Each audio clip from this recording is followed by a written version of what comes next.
This is we thought as we're here, we might as well do a part 2 to our 18-minute video. She's bored. That's what's actually happening. No, you suggested it actually. That's not how I remember it. So welcome back to the Chuffed pod. And are you going to tell our loyal listeners why we did a part 2?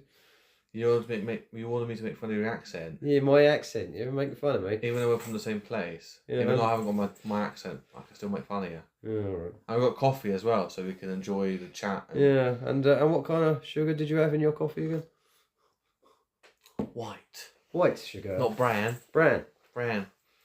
Yeah, so we don't know, this episode, just fuck it, might as well sod it. I get asked all my accents from all the time. It's good coffee, mate. Good. Well, as you know, it's a big part of being a musician is making coffee. So back to Red Dwarf. There's a lot to talk about. I thought, why not make a part 2? Electric Boogaloo, that's what it's going to be called. Red Dwarf, Chuffed, episode 2, part 2, Electric Boogaloo. So this is what, episode 2.2? Yeah, something like the that. Revisioning. We'll figure it out. The return of the Mac. We're now sitting in the kitchen because we wanted to change a bit of scenery. You can't see it, and that's where the kettle is. Lovely garden.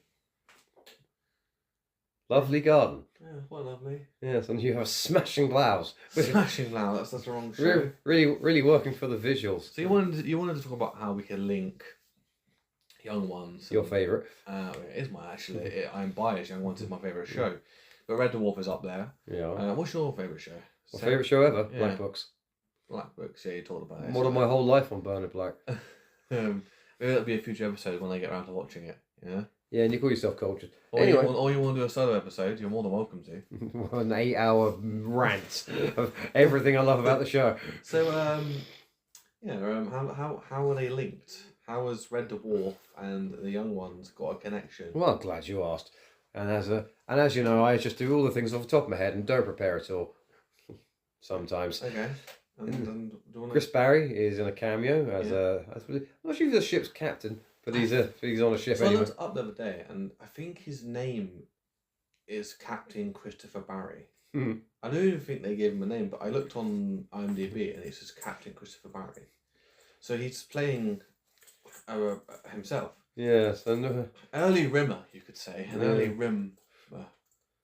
Well, he's basically playing the same character as he later played in Blackadder. But it's funny. I've been watching Waterloo Road recently, like I told you. I'm very sorry to hear that. Are you okay? Series 2, the head teacher. This is why you're still in therapy. You will insist on watching Waterloo Road. It's all right. And the head teacher's called Jack Rimmer, and I called you yesterday. Said, do you think they're related? I don't think it's a reference, but that's an interesting fact. Yeah, for reference, anyone who cares, I'm quite ill at the moment. And my only response was, oh, yeah, cool. Yeah, Dave's got the lurgy. Dave. Sorry. Whoopsie. Barnaby. Oh, I didn't mean to do that. I slipped up. Dave Lister, obviously, that's what I'm talking about. But, one day I'll reveal the origins of my nickname. Chris Barry is in there. Got, Norman Lovett's in there, the last episode. Yeah, and what was he doing in that? Arcade man, Yeah, penny. Count out the pennies. Count pennies.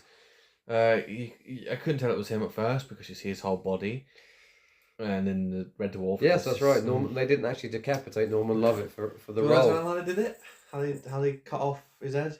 Circular saw, according to rumour. Okay. Do you want to tell me how they actually did it? No, it's got like a black turtleneck. It's pretty lo-fi. Yeah, it's very on brand for British TV. If you actually look at it carefully, because of how bad, not bad, but obviously back then it was brilliant recording and audio, whatever. You can actually see his same with Hattie Hayward. Sorry, my brain's not working today. What do you mean today?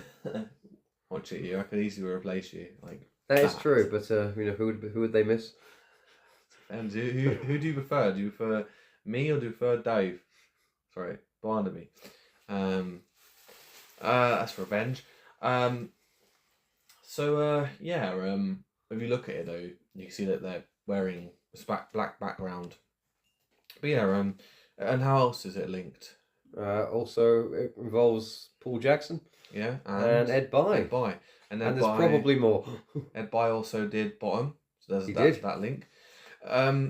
It's pretty cool though. Like, even though it was like that was like not Chris Barry's first, because I think Spitting Image was still. I think Spitting Image was going around that time. Yeah, but I think that's how he got the job. Well, originally it was meant to be. Do you know original who it was meant to be?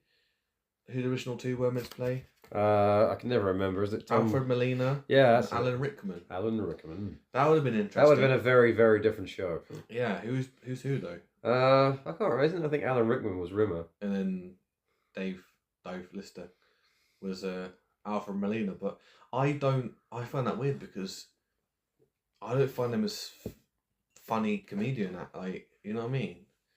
No, well, you know how Craig Charles got the role? I don't know. Well, you know what I'm doing is it was Rob Grant and Doug Naylor. Yeah. They wanted to know if the character of the cat was racist, and Craig Charles is sort of known as a kind of angry, slightly punk Scouser poet. Hey. Yeah. My name's a Scouser. She's gonna batter me when she's. hey. Yeah. Continue. And I'll say, hey, calm down. Those will be my last words. Hey. And what was I talking about? Oh yeah, and they sort of see if because the cat has such a like minimal role. Yeah. I'm guessing it had already been cast. Yeah. And yeah, who's the cat? I want to tell people who plays the cat. Daddy John Jules. Okay. People might not know. People might not, but it's not the first time they're hearing about this. Unlikely, but okay. Anyway, so he apparently Craig Charles really loved the script and said I want to play Lister, but apparently I think they'd already been cast or yeah, I think so. Yeah, you know, or they didn't. They had a different kind of style of acting. I remember the first time I saw Craig Charles was actually in Coronation Street. You poor thing. Yeah, my parents. I don't choose to watch these shows. Kind of well, I wasn't forced. I don't want to say that. But Wait, were you chained in the corner? Did they glue you to the seat? I don't really want my parents in trouble. That's not true. None of that happened. But I remember watching him. Who did he play in that? What's his character's name? I don't even know. See? Couldn't tell you. Because obviously they went back to Earth. I mean, I would have watched Coronation Street, but I have a fully functional remote control. Because obviously back to Earth, we see him go to the Cobbles. The Cobbles? That's what it's called, the Cobble. Sorry. They're Cobbles, you bastard. Hey up, duck. That's Manchester, isn't it? No, that's not. It's man. Same thing. Manchester's in North Yorkshire now. Same thing. I'm sorry, I don't care. North is all the same. Yes. So just like all those episodes of Last of Summer Wine had the Smiths in them. You know, that famous. Who? You know what I was saying. The Who? No, not the Who. The Smiths. I hope Mike comes back with the cure. Yeah, smile this week. That's a brilliant episode. Back to Earth. Like, people don't. Do you know why the Smiths weren't in the young ones? Don't really care. They hadn't formed yet. Don't really give a shit if I'm being honest with you. Some people got no respect. We're talking about Red Dwarf here. Back to Earth. People give that one. Can I plug my documentary about the Smiths? No, not yet. At the end. So yeah, Back to Earth. Good episode. No. Do you like it? I loved it. Don't like it. Why not? Just don't like it. Why? I don't know. It's just that it didn't feel right. There's something about that sort of like a laugh track. It wasn't. I know they didn't do a laugh track in Series 7 either, but I don't know. It's just something's off about it, and I don't really like break the fourth wall humor like that. Where it goes all meta, and they meet the writer who looks nothing like Doug Naylor anyway. And I don't think he's supposed to. Didn't they basically steal that from Blade Runner? Yeah, I think that was a joke. That was a joke at the end. And of that, I think and the League of Gentlemen, they did that. Yeah, they did. Yeah, you're right. Is this sort of like a book out there of how to write a British comedy? Like, if you're ever going to do a feature length one, they have to meet the writer. Still from Blade Runner. Yeah. I personally enjoyed it. I loved when obviously it was the thingy squid. The spare squid. The spare squid, but it was the female despair squid. I think so, yeah. Because the first one was a male despair squid. Was it the other way around? Cybernalic. What was his name? Jake. What was his name? Jake Bullet. Jake Bullet. That fucking. The traffic warden episode. Brilliant episode. I mean, like, I love all of them. I'm a sucker for Red Dwarf. I'm a sucker for a lot of things. Yeah, and remember, just refresh my memory. What was the name of the ship they were trying to get to there? When they lost the Red Dwarf. What episode? Back to reality. Remember they're salvaging a ship And that's when the spare squid gets him. You remind me, what was it called? It's the Esperanto. Esperanto, yeah, that was it. Bloody obvious, isn't it? Esperanto, ho. Esperanto, yeah. Sublated clue in it. Timothy Small, who was in Avida Zen. And everything else. Quadrophenia is all I know him from. Yeah, brilliant movie. I know it's not related, but that could be a possible podcast. Yeah, if you want to talk about who's in that. Leslie Ash, Phil Daniels, Sting. Phil Daniels. Timothy Spall. Yeah. And just about everyone else. I think that's Sting's first role, actually. I think you're right. I think that was during the police. I have to double check my dates on that. 78, 79? 79, I think. Yeah, so about that. Might have been after, actually. Yeah. Anyway, so Red Dwarf, remember that show we were talking about? Yeah, you know that one. I just love them all. They're just like they have a special place in my heart. Marooned. Great episode. Fantastic. It's actually the first one that I know of. The first TV sitcom filmed entirely on Handycam. And then, because I found... Especially on the dog food. I found out recently they had falling out, Chris and Craig. Oh, that was apparently years later. Yeah, that was during one season where it was Well, apparently they never really got on all that well anyway. When they were on Starbug, wasn't it? Yeah, but it was Series 6 when they were doing Gun of the Apocalypse. Apparently Chris wasn't too confident on a horse, and frankly neither would I be. And apparently Craig slapped its bum and it just ran for its life with Chris on the back, and he didn't see the funny side. Again, I say every good episode's good, and I mean it. Gun of the Apocalypse is brilliant. Yeah. Well, some are better than others. I like when they go into the virtual reality. I like the one... balls.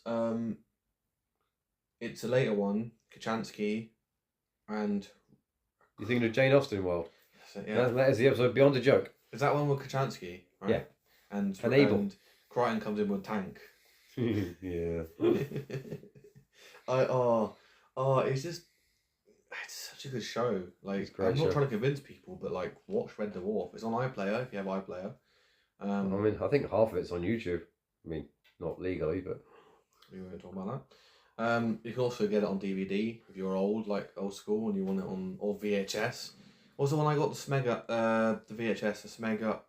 Smeg Ups and Smeg Outs. Smeg Outs. Where is it? Can't Smeg, won't Smeg. Oh, well, that's only online. That's on YouTube. I don't think that's on in the DVD. Do you want to tell them what that is? Can't Smeg, won't Smeg? Well, it's that was 1997 or 8. Must be 8. It was the episode, or a few years after Ainsley was the Gelf. Well, yeah. Either way, BBC Two did a Red Dwarf night, which I think is actually on the Internet Archive if you really want to see the whole thing. Yeah. And it's, blimey, I think it starts with Can't Smeg, Won't Smeg, where actually I won't spoil it, but there's a bit of craftiness on Danny John Jules' part there. Remember the rice. I'm getting a weird look here. All I'm getting there is... No. All I'm seeing is you biting your lip. Don't do the whole teeth. Well, he has 2 lots of teeth. Dwayne Dibley. Talk about Dwayne Dibley. I don't want to be Dwayne Dibley. And then after that, I think it was University Challenge. Do you know? If I remember right, Danny John Jules says his name and then keeps his mouth shut for the rest of the episode. Here's some knowledge for you. Who introduced which famous actor known for being in a certain sci-fi show introduced Red Dwarf on BBC One? Was it BBC One? That would have been BBC Two. You're thinking of Patrick. No, Sir Patrick Stewart. And who is Sir Patrick Stewart? He's that fellow. He's from Yorkshire, funnily enough. He is actually a Northerner, but he went to proper. He learned proper English, Sir Ian McKellen, like you. Yeah. You don't talk proper like I do. I don't speak proper. Proper. That's one for anyone listening. See if you can guess where my accent's actually really from. Proper. You say Brian. Brand. Yeah. So Patrick Stewart. You will never guess it. And I'm surprised he never made a cameo. It was around the same time as Next Gen. Next Gen was... He was probably under contract. He wasn't allowed to. 87. Came out about the same time. 87, 88. It would have been cool. Yeah, I don't know. Wasn't he paid like $1 million a episode? Of the Next Gen. Yeah, so... Probably, let's say, Oi, Paddy, would you like to come? Paddy. I'm sure they don't call him Paddy. They call him Patrick. Sir Patrick. Sir Patrick Stewart. Oh, someone's sitting in. Yeah, so I say, would you like to appear on a TV program? In Britain. What's it called? And It's listen. called Red Dwarf. Oh, you mean that one with those... that's Ian McKellen. How does Patrick Stewart speak? I'm Sir Patrick. I am appalled, but they do not know. But I feel like it would have been cool. Because we're talking about how... There's a reason I didn't become an impressionist. Rick Mail would have been perfect. Yeah, but you just dominated the episode, though. I don't care. It's Rick Mail. I love Rick Mail. I mean, Rick For Mail's in like 3 scenes in the whole of Blackadder, doesn't matter. and just literally dominates the whole series. For reference, I love Rick Mail. I think we both have a love for Rick Mail. Oh yes, we do. And I just feel like he was so funny in that. Even if it was like a one-off episode. Yeah, he would have been good though. What would you have had him play? I wouldn't say similar to Ace Rimmer, but around like his character in Blackadder. Well, Flash Art. Yeah, in space. Like a cameo that we never thought we'd see, a crossover that we ever thought. Blackadder and Red Dwarf. You know, a role he would have been great, but would have completely broken the show. Is Angels and Demons. They have like the upper versions and the lower versions. The lower version of Rimmer. Yeah. Yeah, Rick would have been amazing at that. He would have. Yeah, I really like that episode. Again, I keep saying that, but I mean it. I love Red Dwarf. I would marry it if it was a person. And just remind me, which episode comes after that? You remind me. You said it earlier. Backwards? What then? Back to reality. I'm sorry, you said but and I thought backwards. Which is, I feel like there've been a lot of cameos that would have happened, but I feel like back then it wasn't as big as it is now with cameos. Especially in British. It's been a few, well, no, maybe one for 5 years, 6 years. Anyway. When was the film? Technically 2019, but it came out during... I'm not going to mention it because I don't want to talk about that on the podcast. Oh, come on, I had a good time. Or during... Yeah, I didn't have to leave the house, it was brilliant. Don't really do that anyway. Exactly, no fucking help it. There's a reason there's no publicity photos of me outside. What was it just called? Was it just called Red Dwarf? Or they have a name, the movie? The Promised Land. What was it called? The Promised Land. No, this character, the superhero. It's gone on my brain. Is it? Do you mean the Mighty Light? Mighty Light. More like Shitey Sprite. I still want to know where those extension leads plugged in. Oh, there was a similar situation with Crichton and his Uber part. Yes, with his groinal attachment. Yeah. He can make omelettes, I believe. But it's surprising how few people are willing to eat them. I wonder how many attachments he's got, and I wonder how many of them are sexual. I think that actually is canon. Like how many attachments there are, but I can't remember. It's in a book. It's probably out of print now. It's called The Red Dwarf A to Z. So you know, I didn't know this until the later series when it's back to Red. Yeah. And Crichton technically, it's pretty woke actually. Technically, is a woman. Not really, but it's kind of woke. And I didn't know that was he could take this off. Yeah. I didn't know that. I don't think it was canon until that episode. But I didn't know that was possible because I thought that was his. Well, now you know better. And then he's like, he doesn't have a novelty appendage. That, and when he makes his own penis. Oh, Archie. Archie. I always wonder what it looked like. You only see it under Cat's top. Oh, those episodes back to Red. Back in the Red. Back yeah. in the Red. Do you prefer the like long covers or like one really long one or the 3 parts? I've only watched it in the 3 parts. Yeah, because the 3 parts you get Captain Hollister, who is like a little journal captain's log thing. Yeah. But that's not in the long version. No, it's not. But I've not seen the long version, so maybe I have. Well, how do you feel about the stop motion bit in the screensaver? I don't remember. You don't remember that? No. Remember they're trying to get out of the is it AR? Oh, and they go into the claymation. Yeah. Yeah, no, yeah. I like that. I would have been cool to see like a spin-off when they did that. Well, they were planning to do that. That would have taken just forever. Because obviously Titan's now a audio thing. But their plan was to make it into a series, wasn't it? Yeah, I don't know if they want to do it multimedia, but I don't know quite what's happened. It's definitely a book. Shall we buying? Well, the minute it's out. You know, I'm really disappointed that I won't be able to go to Red Dwarf Con, the first one in like 30 years. How long has it been since the first one? I don't know. But it's the first one in like 30 years in Leicester. In Leicester. And I'm really disappointed we can't go. Well, I would, but it would require going outside, and I don't like it out there. Oh, you mentioned it before, you mostly stay indoors. There's people out there. Yeah, so there's a Red Dwarf convention coming up. It's the first one in like 30 years, and they've got Craig, I think, Danny, Chris, Doug. Norman? Yeah, I think so. I think they have got Norman. What about Hattie? Yeah, I think so. I mean, I don't know actually. They announced recently. Remember what was his name? Baxter. Was that his name? Baxter. Fuck. Is that his name? Baxter. Was it the prisoner? Yeah, the prisoner. He was mates with Max Branning. That's not his name, but that's the character he plays. What was his name? Do you know what? I can't remember his name. Those two. I could name just about every other role he's ever had. He was in EastEnders. He had a character called Buller about the same time. He was in Early Falls. Yeah, and he was also in a pretty obscure show called Horrible with Johnny Vaughan. And I still can't think of his name. Yeah, but the guy they announced Baxter's going to be there. Oh, cool. Baxter because someone had to pull out or something. Yeah, and he was a stand-up. Well, I'd prefer sit down. Well, some people just like that. Sorry about the wrestling. I have my what do you call this? A bag. A bum bag. No, it's not a bum bag. Yeah. So Red Dwarf Con, like, if you could go, and you had unlimited money, would you meet everyone? Oh, absolutely. And I'd say, yeah, don't worry, I've never heard of you either. Next to you, it's like who? Oh, you're Jim. He might be there.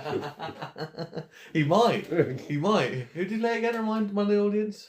Guy at the back. The guy at the back in that one episode. You remember we're in the. Does it have a name? Is it the mess hall? The recreation lounge? Yeah, when what's his name? George McIntyre Becomes a hologram. It's the funeral. It's just one of those guys. You got to point out to me next time. That one. He's right there. Yeah, there he is, Jim. Put a lot of faith in me recognising him. Where did you meet him? Do you remember? Oh yeah, friend of a friend in the industry, don't you know? Oh, the industry. Sorry, industry. That was a sigh of relief, not a sigh of making fun of Barnaby's accent. I don't do it because I haven't got mine anymore, so I have to make fun of people. Don't make me turn my accent up to 11. Go on then. Go on then. Yeah, but no one knows where it's from. That's how you speak. Yes, welcome to Well Bickering, the podcast. This is just two friends just bullying each other. That's a lie. I don't bully. No, it's a lie. We're not friends. We can't stand each other. Yeah, this is just a ruse. We were forced to do this podcast. Yeah, I got paid by the label. Damsel Records. You got paid by Labour? Oh, the label. I don't know why I thought you said Labour. Like, what's Keir Starmer doing? Well, they won't let me in the Houses of Parliament. Okay, I think we're going to leave it there. Like I said, this is the second part. I might either split them into two or like cut it, but we'll see. You know the professional lingo. Cut it. And what do we call it when we finish it? What's the finished product? Print. Hey, you're listening. Yeah. You're paying attention. You're learning. I'm learning. Anyway, forget you ever heard the name. So, want to plug your music before we go? No, plug my documentary. Plug your documentary, yeah. Yeah, This Charming Fan. It's on YouTube. It's been there for nearly 12 years. Someone's got to watch it, right? Sooner or later. If you're a fan of the Smiths and a racist called Morrissey. Anyway. All right. I'm not gonna knock Morrissey. So. Toodly pips. Bye.